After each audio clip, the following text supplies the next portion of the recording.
वही नहीं परेशान है, महागठबंधन ही परेशान है। क्योंकि महागठबंधन कहता है कि लाठी घुमाएंगे, तेल पिलाएंगे, और बक्सर की जनता कहती है मोदी को लाएंगे, गरीब का जीवन बदलाएंगे। तो दोस्त है, कुछ कहेंगे नहीं? देखिए, हमारे तो सब दोस्त हैं। विश्वास है सबको लड़ना चाहिए, लेकिन पूरे परिणाम को प्रभावित नहीं करेंगे कहीं से।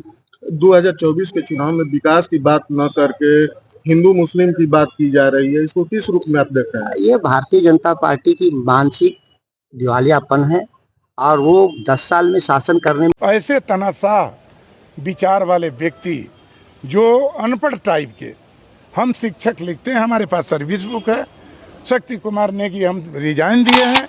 कम हो, मार्केट में इजी होता है निकलना, तो इसीलिए अपने कंपटीशन को सब कम करना चाहते हैं। इस सिलसिले से तो मैं ऐसा नहीं मानता कि मुझे कोई डर लगता है, क्योंकि ये जनता हमारे साथ, जनता के साथ हूँ मैं और जनता मेरे साथ है। तो इसीलिए मुझे लगता है कि जो जनता के लिए लड़ रहा है और जो अपनी जमीन मिट्टी के लिए अपना सर राजनीतिक नीचे कीजिए, क्या भाजपा जहां शासन करती है वहां के लोग गुलाम हो जाते हैं? देखिए, इस बार का जो लोकसभा का चुनाव है, यह चुनाव देश की दशा और दिशा को तय करेगा, क्योंकि भारत के प्रधानमंत्री श्री नरेंद्र मोदी जी ने विगत 10 वर्षों में देश को एक यशस्वी स्थान पर पहुंचाने का काम किया, और तीसरी बार वो प्रधानमंत्री बनने जा रहे हैं। इस बार राष्ट्र को तय करना है कि भारत का प्रधानमंत्री कौन होगा, और यह स्पष्ट है कि विपक्ष के सामने कोई ऐसा उम्मीदवार नहीं है जो भारत के प्रधानमंत्री के रूप में नरेंद्र मोदी जी की जो हाइट है उसको वो छू सके। और देखिए, बक्सर तो परंपरागत हमारी सीट रही है, और श्री हमारे जो मिथिलेश तिवारी जी हैं वो हमारे बहुत अच्छे कार्यकर्ता हैं, और काफ़ी सामाजिक जीवन में, राजनीतिक जीवन में काम किया है। और देखिए, अभी तो बहुत स्पष्ट है कि श्री मिथिलेश तिवारी जी कमल निशान के पक्ष में अगर बटन देवेगा तो उससे नरेंद्र मोदी मजबूत होंगे। अभी सवाल मिथिलेश तिवारी जी या किसी अन्य जो हमारे उम्मीदवार है उनका नहीं है। मिथिलेश तिवारी जी जीतेंगे तो भारत के प्रधानमंत्री जीतेंगे, और जब प्रधानमंत्री देश के बनेंगे तो स्वाभाविक है कि जो उनकी विकास यात्रा है, जो विकसित भारत का जो उनका खाका है, उसमें बक्सर भी कहीं कहीं दिखाई पड़ेगा। श्याम पित्रोदा ने जिस तरह का रंग को लेकर के बयान दिया है, काले लोगों को दक्षिण भारत अफ्रीकन कहा है, इसको आप किस रूप में देखते हैं? ना, देखिए, भारतीय राष्ट्रीय कांग्रेस का जो नेतृत्व वर्ग है ना, वो कहीं न कहीं मानसिक असंतुलन में है, क्योंकि लगातार कुछ न कुछ इंडी गठबंधन के द्वारा, भारतीय राष्ट्रीय कांग्रेस के द्वारा इस प्रकार से बयान दिए जा रहे हैं जो कहीं न कहीं भारत की अस्मिता, भारत का जो सनातन और आध्यात्मिक जो स्वरूप है उसको तोड़ने की एक बड़ी साजिश है। कभी वो धार्मिक होने का ढोंग करते हैं राहुल गांधी जी, कभी सनातन धर्म पर अपने सहयोगी जो इंडी के जो सहयोगी दल है उससे हमला करवाते हैं, और सैम पित्रोदा ने तो हद ही कर दी। वो भारतीय राष्ट्रीय कांग्रेस का जो ये ओवरसीज कांग्रेस है उसके अध्यक्ष हैं, और बताइए, जो भारत माता के पुत्र हैं उसको कभी चीनी बता रहे हैं, कभी अफ्रीकन बता रहे हैं, कभी जापानी बता रहे हैं। तो आप समझ सकते हैं कि भारतीय राष्ट्रीय कांग्रेस भारत के लोगों को किस प्रकार से, किस दृष्टि से देखता है, क्योंकि उनका तो एक ही सपना रहता है कि पंडित नेहरू के प्रधानमंत्री हैं तो फिर उनकी बेटी प्रधानमंत्री बनी, जब उनकी बेटी के पुत्र राजीव गांधी प्रधानमंत्री बने। अब राहुल गांधी जी को ना दल स्वीकार कर रहा है, ना इंडी गठबंधन स्वीकार कर रहा है, ना देश की जनता स्वीकार कर रही है, तो वो मानसिक असंतुलन में चल गए, अवसाद में है। तो स्वाभाविक है कि इस प्रकार के जो राजनीतिक दल हैं उसको लोग पहचान रहे हैं। इसलिए आपने देखा होगा कि पिछली बार भी मात्र 1 सीट भारतीय राष्ट्रीय कांग्रेस ने जीता, और 40 की 40 सीटें इस बार हम जीतेंगे। और जो सबसे जो बड़ी बात है कि राष्ट्रीय जनता दल के जो नेता हैं वो भी बड़ी बड़ी बातें करते हैं, राष्ट्रीय स्तर की बातें करते हैं, जो कि पिछली बार 1 सीट भी बिहार से नहीं जीत पाए। बिहार के बाहर उनका कोई अस्तित्व भी नहीं है, लेकिन वो भारत में सरकार कैसे बनेगी इसकी चिंता करते हैं। बक्सर के विकास की नई तस्वीर गढ़ी जाएगी, देश के भीतर सामाजिक और आर्थिक न्याय की लड़ाई लड़ी जाएगी, और बक्सर के राजनीतिक आजादी की भी लड़ाई होगी। सवाल यही है कि लगातार ये कहा जा रहा है कि जो निर्दलीय प्रत्याशी खड़े हो रहे हैं वो काफी ज्यादा प्रभावित करेंगे। किस रूप में देखते हैं सबको? निर्दलीय लोकतंत्र को कभी प्रभावित नहीं किए। 1% लोकतंत्र में सबको हिस्सेदारी का अधिकार है, लेकिन 1% से ज्यादा कभी प्रभावित नहीं किए। लड़ना चाहिए सबको, लोकतंत्र में विश्वास है, सबको लड़ना चाहिए, लेकिन पूरे परिणाम को प्रभावित नहीं करेंगे कहीं से।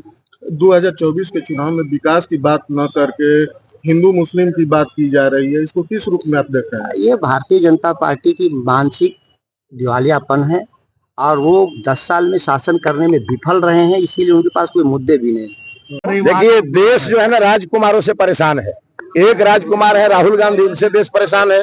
एक राजकुमार है बिहार में तेजस्वी यादव, उनसे लोग परेशान है। और एक राजकुमार बक्सर के ही मैदान में, उससे भी परेशान है।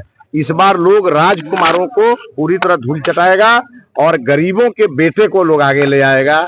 मेरे पिताजी कभी राजा नहीं रहे हैं, मैं भी एक गरीब की झोपड़ी से निकला हूँ, एक कार्यकर्ता हूँ, मोदी जी के आशीर्वाद से मैदान में हूँ। और अब तय जान लीजिए, जो 50 साल में काम नहीं हुआ है वो बक्सर में 5 साल में करने के संकल्प के साथ। सुधाकर जी परेशान कुछ लग रहा है? वो ज्यादा परेशान है, वही नहीं परेशान है, महागठबंधन ही परेशान है।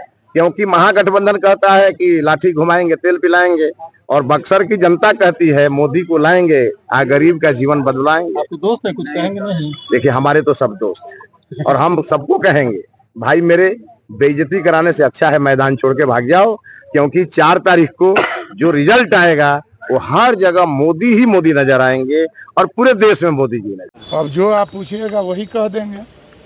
नहीं, भी कैसा महसूस कर रहे हैं नॉमिनेशन करके? पहले ये बताइए। देखिए, नॉमिनेशन करके तो हमारे पक्ष में पूरे लोकसभा क्षेत्र है और लोकसभा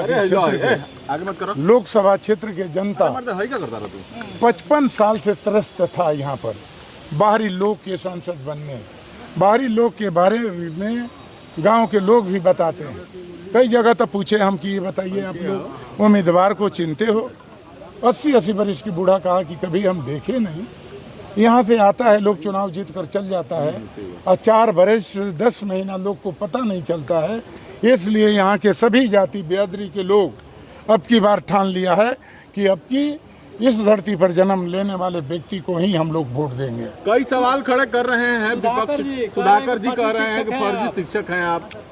वो तो समझिए कि तनाशाह सामंती विचार के गुंडा दिमाग का आदमी है। यहाँ पर शक्ति कुमार नेगी से हम रिजाइन लिए हैं। हमारा प्राथमिक स्कूल एक नवानगर ब्लॉक में पड़ता है। तो ये क्या जानता है, मछली पाल के कसाई का काम करता है और आपका बटेर बेचता था पहले, जब अभी इसके पिताजी के अपना जो सरकारी भवन था उसमें बटेर का पालन करता था। तो उसको क्या ज्ञान है, उसकी माँ हो या उसका बाप हो, प्राथमिक स्कूल में पहले माँ के दूध छोड़ने के बाद आया होगा। तो उस शिक्षक और गुरु का महत्व क्या जानता है? वह तो समझिए कि तानाशाही गुंडा का काम किया है। रामगढ़ की जनता प्रमाण है। लालू यादव को झंडा जलाया मंच पर, राबड़ी देवी को गोबर पत्नी कहा और एक यादव डीएम आया, उसको कहा कि मुंह पर थूको और जूता से मारो। ऐसे तानाशाह विचार वाले व्यक्ति जो अनपढ़ टाइप के जिस बात को लेकर आगे बढ़े हैं चलेंगे। बीच में बहुत अटकलें लगाई जा रही थी, कुछ लोगों को मतलब हम पे यकीन नहीं हो रहा था, हवा बांध रहे, पता नहीं क्या क्या नामांकन नहीं करेंगे। तो एटलीस्ट उनके मन को शांति मिल जाएगी अब से कि हाँ ये सीरियस आदमी है, इसको थोड़ा सीरियसली लेना चाहिए। आनंद को डर नहीं लगता है? आनंद ने ही कहा था कि धमकी मिलने के बाद नॉमिनेशन करेंगे। हाँ, इसमें डर की बात नहीं है। देखिए, ये धमकी की बात नहीं कहूंगा मैं, वो धमकी नहीं कहूंगा। लोग देखिए सजेस्ट करते हैं, सब लोग हैं, सब अपनी अपना शुभ चाहते हैं। सबको लगता है कि जितना भी ये मतलब कंपटीशन कम हो मार्केट में, इजी होता है निकलना, तो इसीलिए अपने कंपटीशन को सब कम करना चाहते हैं। इस सिलसिले से तो मैं ऐसा नहीं मानता कि मुझे कोई डर लगता है, क्योंकि ये जनता हमारे साथ, जनता के साथ हूं मैं और जनता मेरे साथ है। तो इसीलिए मुझे लगता है कि जो जनता के लिए लड़ रहा है और जो अपनी जमीन मिट्टी के लिए अपना कर रहा है, तो कोई मुझे इसमें डराने की कोशिश भी नहीं करे। सब समझेंगे घर का बच्चा अपना घर के लिए करना चाहता है। बक्सर को लेकर के क्या विजन है आनंद?